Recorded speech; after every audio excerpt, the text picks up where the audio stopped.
नमस्कार दोस्तों, हमारे इस चैनल में आप लोगों का स्वागत है। आज के इस वीडियो में मैं आप लोगों को संपूर्ण शिव महापुराण के द्वितीय खंड के तीसरे अध्याय की कथा सुनाने जा रही हूँ।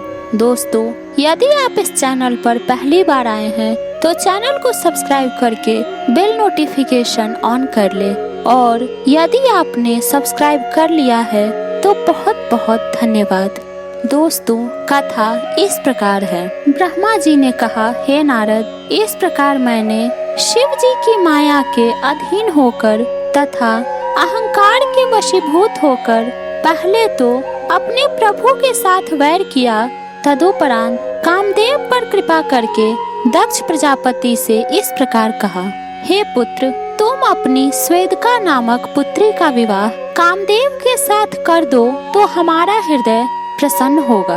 मेरी इस आज्ञा को सुनकर दक्ष ने कामदेव से कहा, हे अनंग, मेरी पुत्री को जो रति नाम से भी प्रसिद्ध है स्वीकार करो और प्रसन्नता पूर्वक तीनों लोकों पर विजय प्राप्त करते रहो।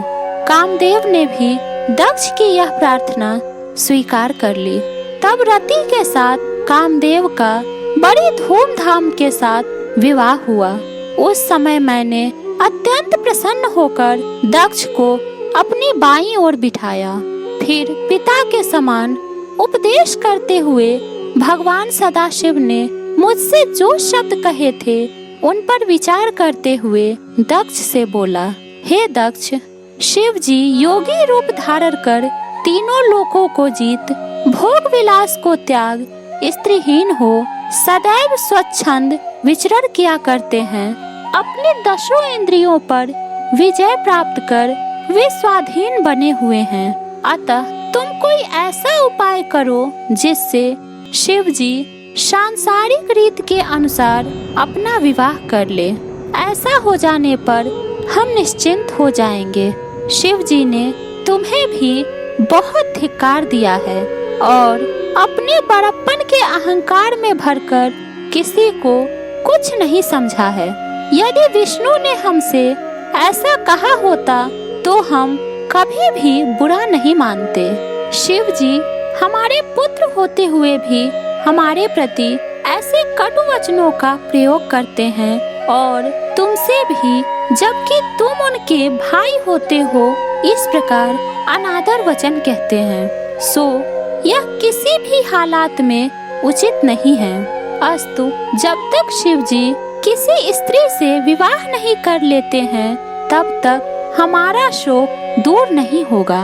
अब सोचने की बात यह है कि संसार में ऐसी कौन सी स्त्री है जिसके ऊपर शिव जी मोहित हो जाए और उनसे अपना विवाह कर ले तथा वह स्त्री शिव जी की सारी चतुराई को दूर कर दे।